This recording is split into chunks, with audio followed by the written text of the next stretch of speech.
Hey, what's up, y'all? Jason McMaster here, and you're listening to Talking About Rock.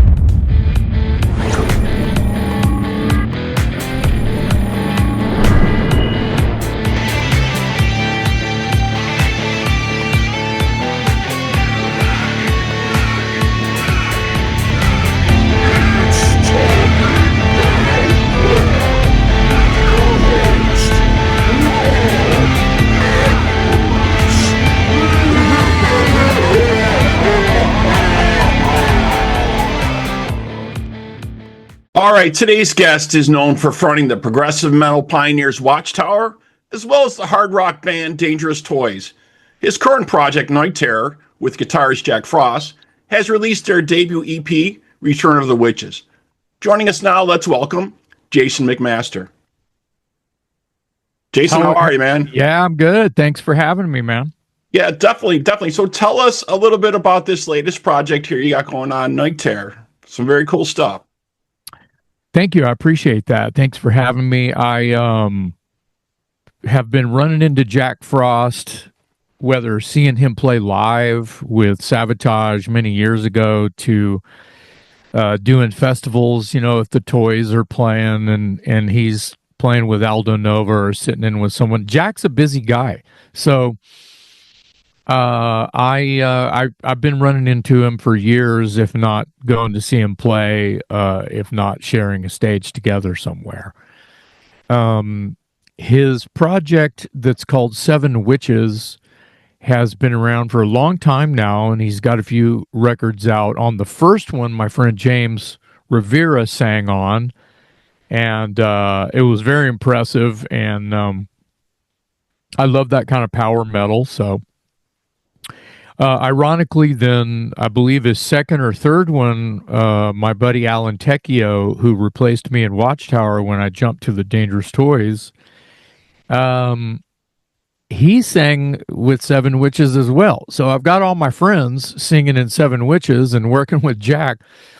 I was not expecting it, you know, hey, Jack, what am I, chopped liver? You know, it wasn't, Right. It wasn't one of those. It was Right. just... You know, eventually Jack just turned to me and he was like, well, you're up, you know, and I was like, awesome, you know, but like I said, I wasn't waiting for that to happen. It's just an interesting group of friends, so to speak. And so a couple of years ago, he starts sending me tunes all the while thinking that it's going to be another Seven Witches, in addition to the footprint and the legacy of Seven Witches. And that's fine. So he starts sending me songs and I start writing lyrics and cutting some vocal tracks and such. And it's going well. The songs are great. And somewhere in the middle of, you know, writing and recording and then sending him and his engineer rough mixes and or you know, vocal tracks, he calls me and says, I'm changing the name of the project to Night Terror. And I'm like, okay. And I didn't really ask him why. I just asked him if he thought it was, you know, what about all of the legacy you have, you know, with Seven Witches? I mean, everybody knows what and who and how and... Right, that name's already out there, right? Yeah, exactly. And for some reason, he felt strongly about, you know, changing it up a little bit, and that's fine. And I said, okay, well, what are you going to call it? He says, Night Terror. And I said, in my head, I said, I may have sort of chuckled out loud because I had just sent him and he had already approved and, you know, fell in love with the song that I wrote for him called Terrors in the Night. And then he calls me and tells me he's changing the name of the... I'm like, okay, that's interesting. Right. That's cool. I'm glad I'm an influence. Right. You know? And I said, well, he goes up, I'm going to call, I need to call, you know, I said, you're going to lose a lot of footprint if you just go it's not Seven Witches anymore. It's this other thing, Night Terror. Some people might be expecting or have, pre-notion, right? Right, exactly. And he goes, "Oh, well, the title of the record, I'll just tie it in with, Seven Witches somehow." I said, "Well, do you have a title?" And I'm just trying to squeeze him for information. Right. So, I'm slightly shocked. Right. But, It's like, where are you going with this, man? Right. Yeah, man. Yeah. And, just like anybody I feel would, it's Jack's thing. And I care. Maybe I care too much. I've been accused of that. But anyway, and he goes, "Oh, I'll just tie it in." I'll go, "Well, do you have a title yet? I want to write this stuff down and not be surprised tomorrow, Right. He goes, "Oh, I don't know." I go, "Well, make sure you have the word witches in it, right?" And like, I'm just spitballing. I say, something like Return of the Witches. He goes, "Boom, that's it. All right, see you later. Bye." Click. Got you again. Yeah. And I'm embellishing the conversation. There was friendly laughing and chuckling, and are you sure? Kind of stuff. So that's how the name change, and that's where it comes from. And "Terrors in the Night" is one of my favorite songs on the record, and so I'm glad that he liked it that much. Right? Yeah, definitely. Tears of the Night is great. I really like Dying Days too. The opening track on there is very cool. That Definitely. I believe was the second. Dying Days was maybe the second tune that I wrote for the record. He's sending me, just to give a window. He's sending me rough mixes of obviously songs without any. He's basically, do whatever you want. The song is yours now, and so these are just, guitars, bass, and drums. Right. So he's not giving me titles, actually the rough mixes were titled, they were working titles, of course. They were 7W1, 7W2, 7W3, 7W, Seven Witches. Right. Right. Not NT1. NT2, right?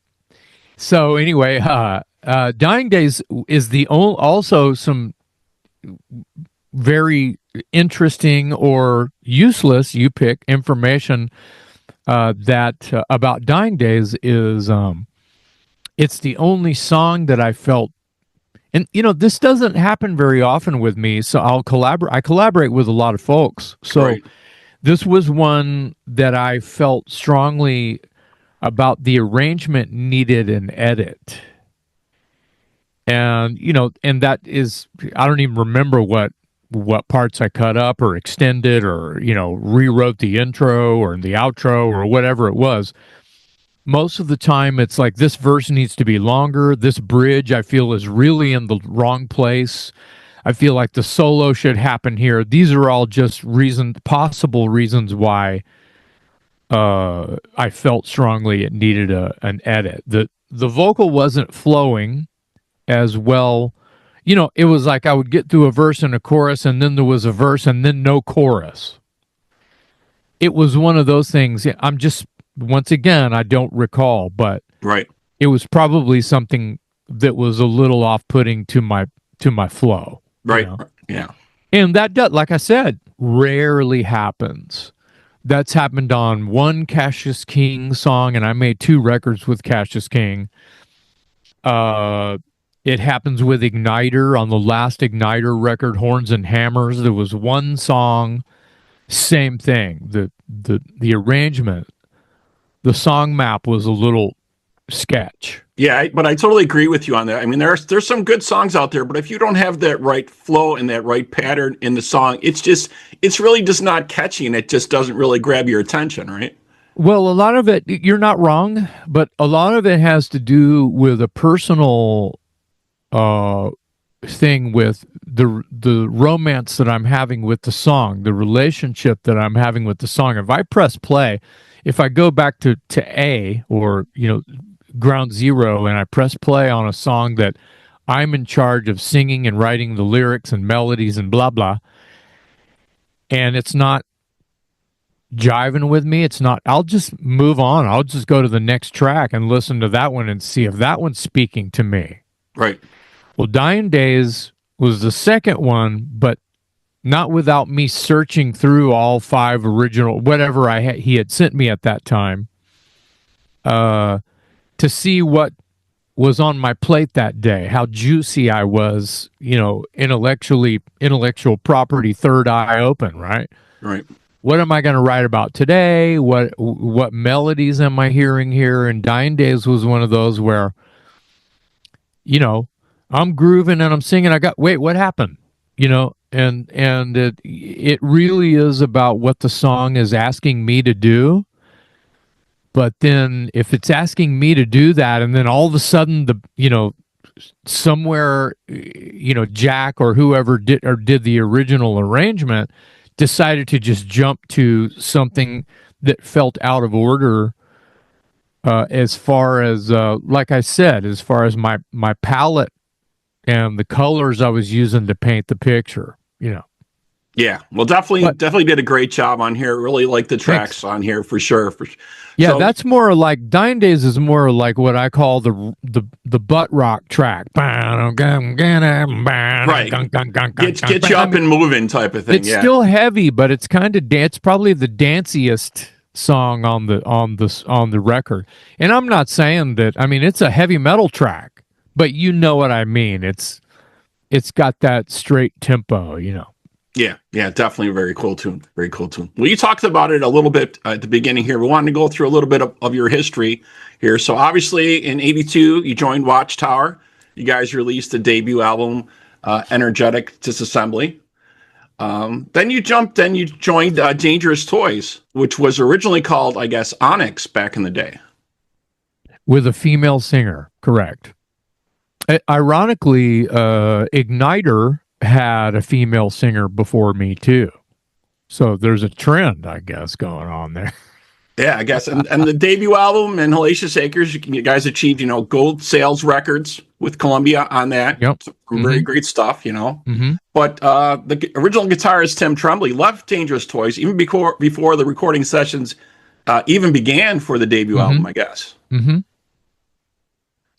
Yeah, Tim, I owe a lot to, as far as like, he wrote the lyrics for Outlaw, he wrote the lyrics for Teasin' Pleasin', so he and there was a few other songs that he and I sort of pinned together and became a collaborative effort, because honestly, man, I was real new to writing lyrics, period, any kind of lyrics, because in Watchtower, and it's interesting, you just threw like 45 years of my career into like a minute. Right. Well, I just wanted to touch on that a little. I didn't know how deep you wanted to go. You went from 82 all the way to like now, well, not quite now, but at least 93. Yeah. And that was it. Jason, this is your life in a minute, in 60 seconds. It was like, man, that's fast. Well, there's a lot more stuff we can talk about here. Definitely. You guys contributed the song, Demon Bell, the Ballad of Horace Pinker, to the soundtrack for the Wes Craven movie Shocker, which was amazing too. Yeah, that song was originally called, ironically, Dangerous Toys. And like I said, I was still real new to writing lyrics. So, we had the band name before we had that song title. And I just thought it would be kind of cool to write something. I was, like I said, I was real new to the whole lyric writing thing. And you would think, I was in Watchtower almost a decade, but to be clear, that's my whole life before Dangerous Toys. I had this whole thing going for a long time. And it wasn't quite a decade. It was like 8 years. But the point is that, Billy and Doug, and then Ron and Doug in the Watchtower camp, they wrote all the lyrics. Now I wrote all the melody lines, and that's a big deal because they're not telling me how to sing the words they're giving me to sing, right? So there's that, and I feel like I was innovative for that, especially in Watchtower, because it's not a rock and roll band. It's the furthest thing from a rock and roll band. So very intricate, very progressive, a lot of mathematic type, a lot of time changes, a lot of craziness.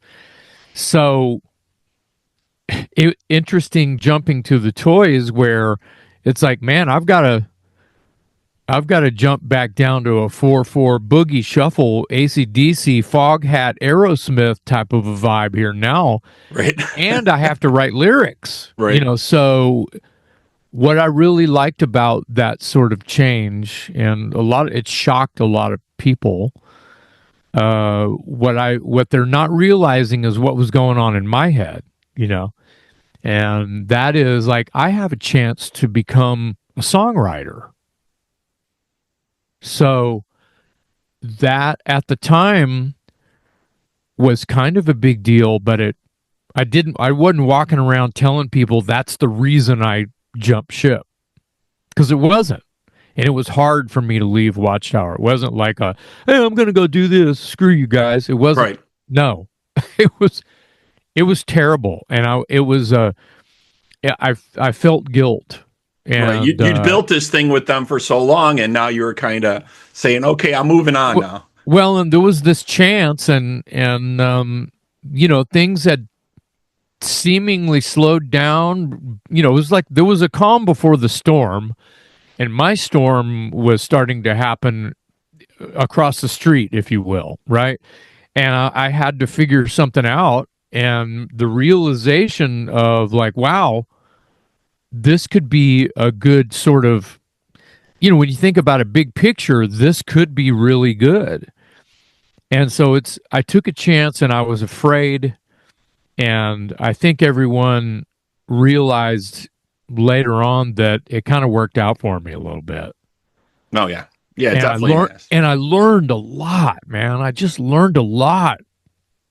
Not saying that I didn't, and I don't owe so much to the Watchtower guys, because, dude, I cut my teeth as a singer. I learned how to be a front man. I learned how to book shows and DIY the whole thing. And I had been in the studio a few times already with those. I wasn't I would consider myself still green at that time, the time that I was switching hats. Right. But I wasn't as green as my cohorts. Yeah, that time definitely helped you lay your foundation, it seems, for sure. See, yeah, that's a great way to say it. I had some notches in my belt. I didn't know it all, and I definitely knew I didn't know it all because I hated my lyrics. So it took me a while to figure out, I wrote Scared, and that's not even, I don't really this sounds like ridiculous, and people might say, wait, what? I don't even really, I don't think the lyrics to Scared it's by far not my best work. But that's what people know us by. And shout out to Tim Tremblay, he wrote Teasin' Pleasin', and that's probably still the bigger song. I don't know, arguably Scared and Teasin' Pleasin' are probably neck and neck as far as what people like about the Toys. Yeah, they got the most airplay, right? And you got the MTV, videos for that stuff, and that really got that out there at the time for sure. And everybody has a different favorite. There's a lot of people love Queen of the Nile, and that's probably some of my best work, I have to say. Yeah, that was probably the first song. That one and Bones in the Gutter are probably the best lyrics, the lyrics that I'm most proud of, I should say, on the first Toys record. Yeah, definitely some great stuff. And you guys just recently released Demolition on December 12th, a collection of unreleased demos from the Toys, which was really cool to see. Yeah, it's kind of been what people are saying about it, mostly positive, which is fantastic.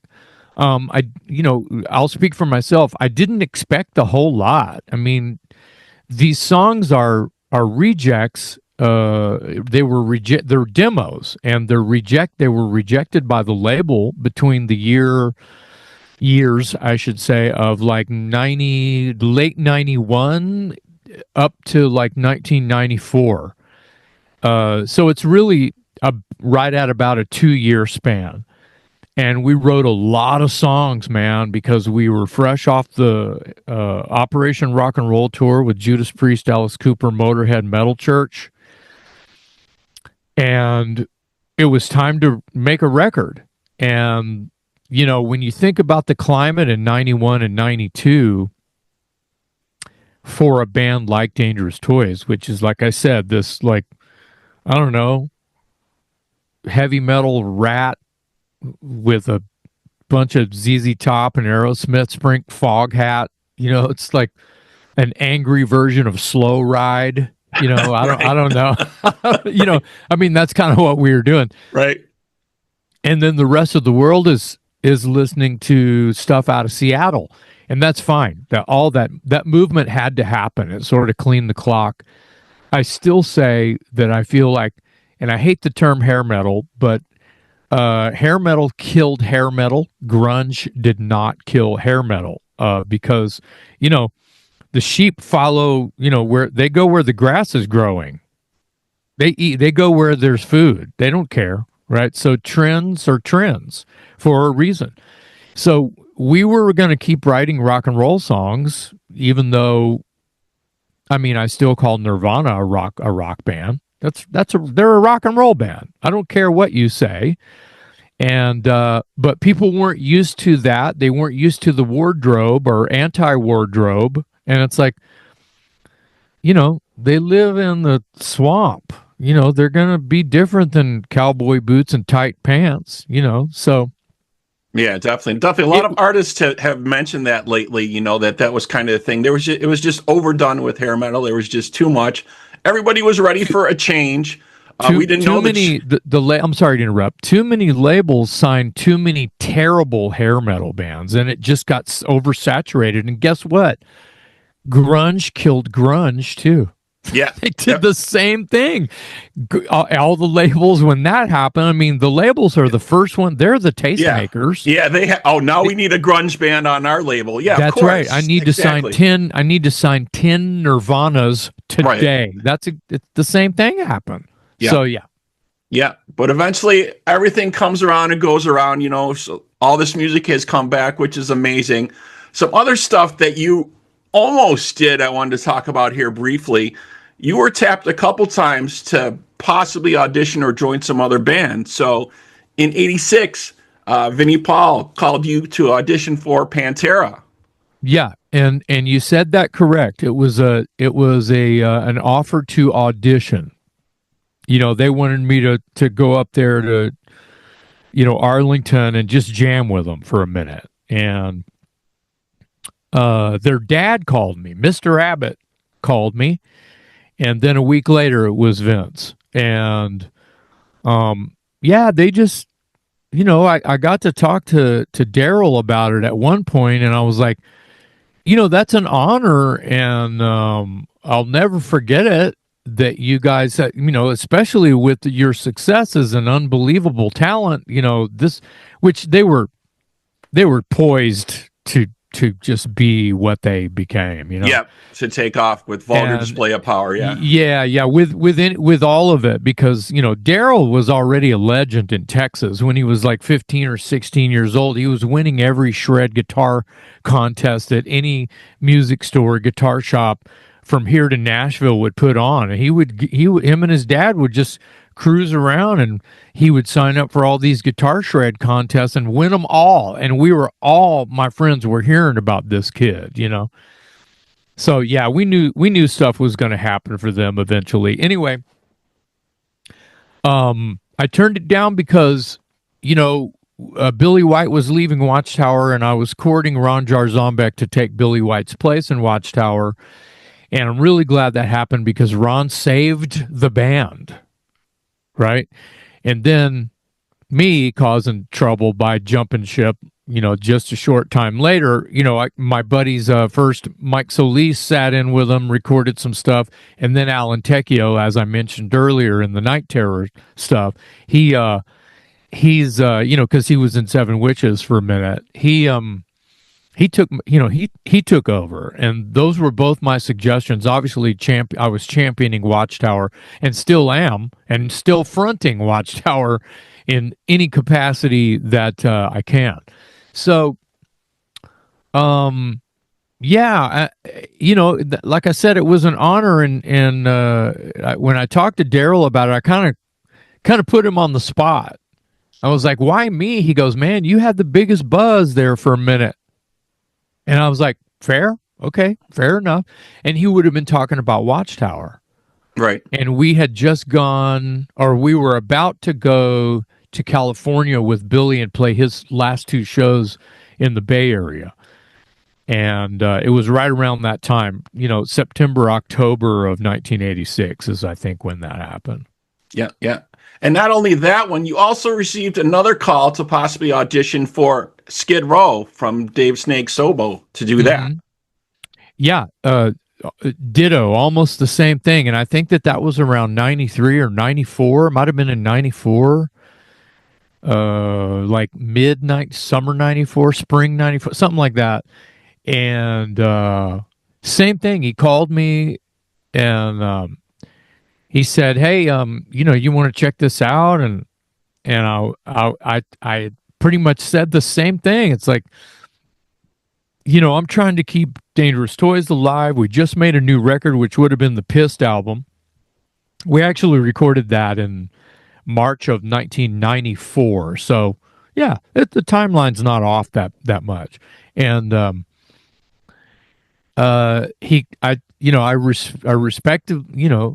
respectably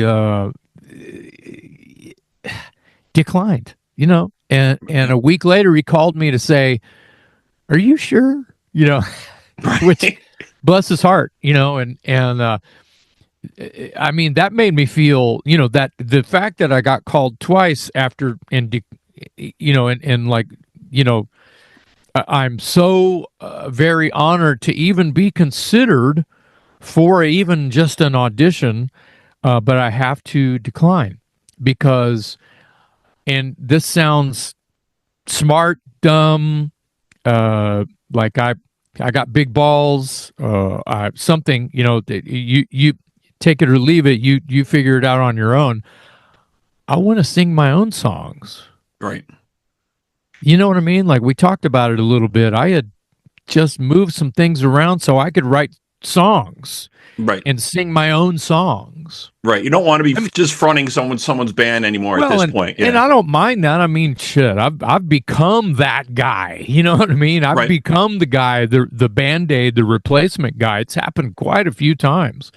But the point is, I got my own songs to sing. Right.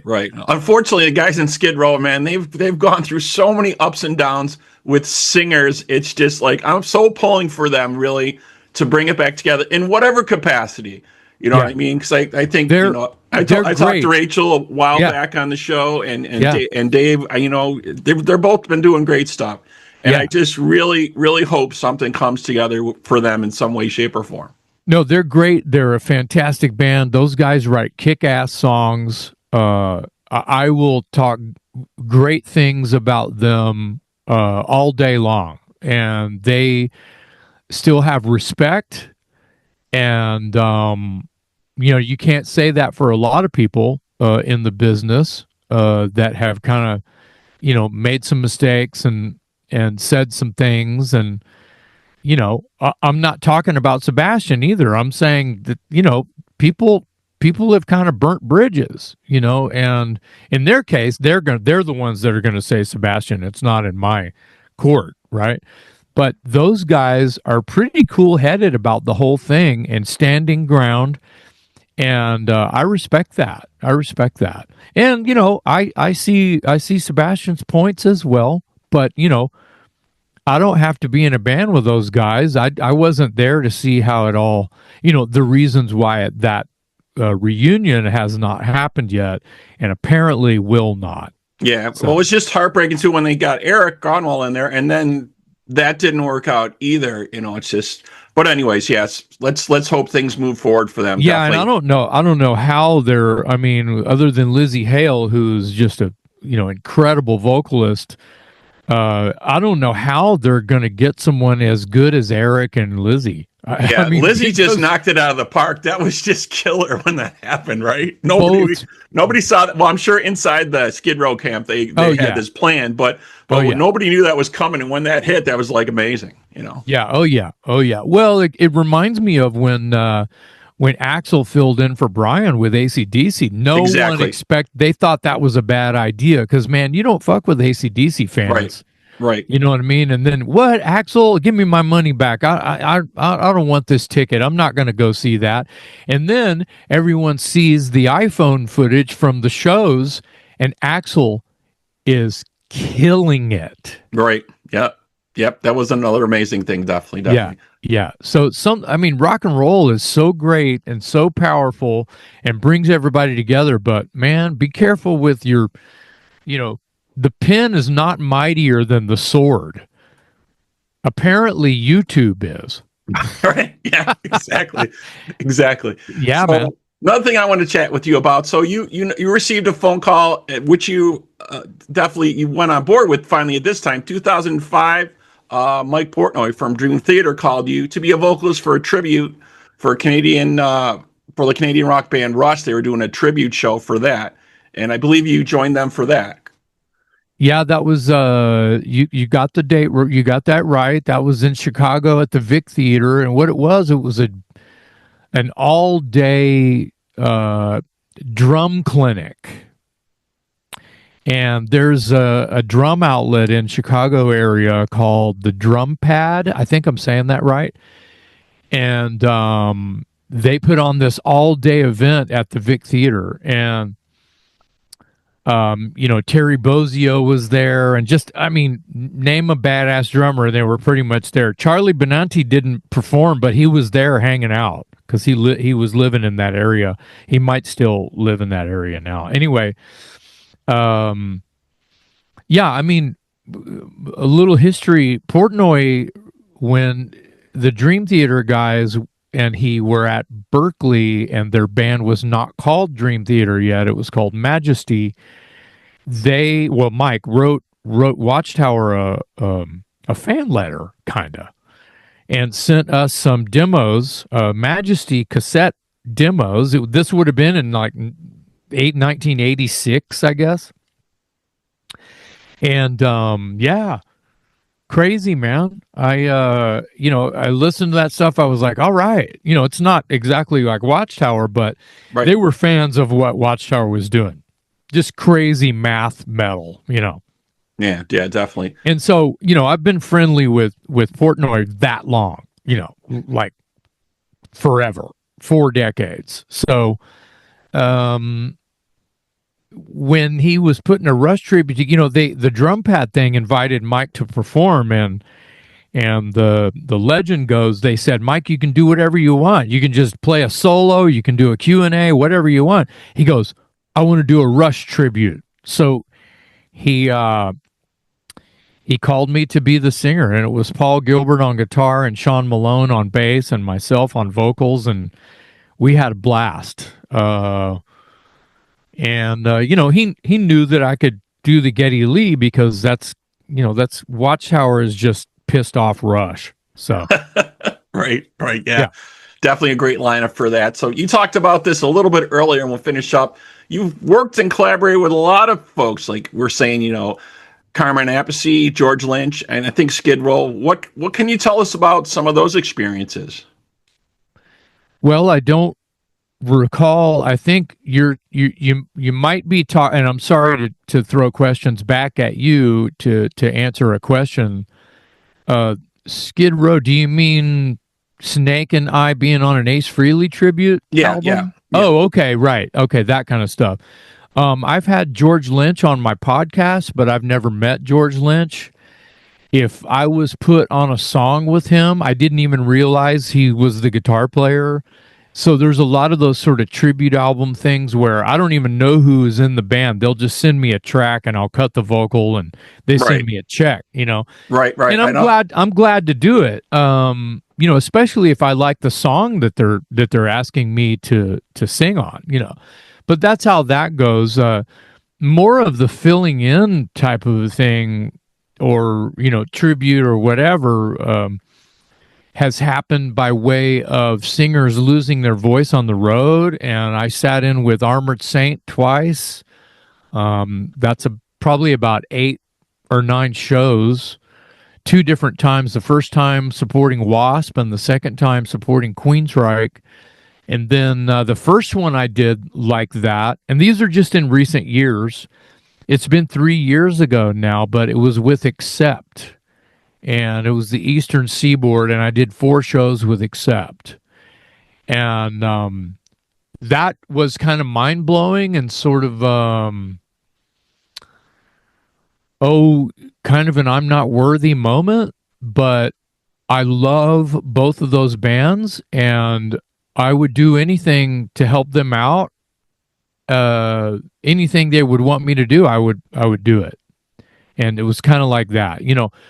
I'm such a fan of both of those bands. When I go to the concert and there's somebody else singing, as a fan, I'm probably going to be a little bit upset. So I had a little bit of that imposter syndrome going on because I'm such a fan, and I've got to just take that out of my head. Right.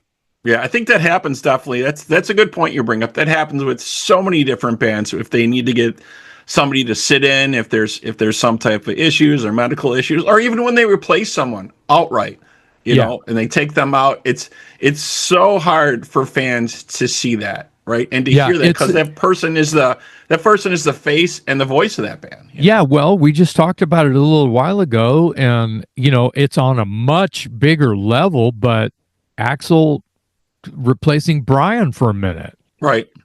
Isn't that a mind blower? It's the same thing. Yeah, exactly. But that was amazing that time. Very, very cool. Well, you got so much stuff going on, man. We really appreciate you taking some time and speaking with us today. Yeah, man, my pleasure. Thanks for having me. All right. So that wraps up this episode of Talking About Rock, and you guys can check out the new Night Terror debut EP. Return of the Witches is out now from Deko Entertainment. All right. So thank you to our guest today, Jason McMaster. And to all our folks out there, we hope you're keeping the torch alive and supporting live music wherever you are. Jason, again, thanks, man. Yeah, my pleasure. Have a great day.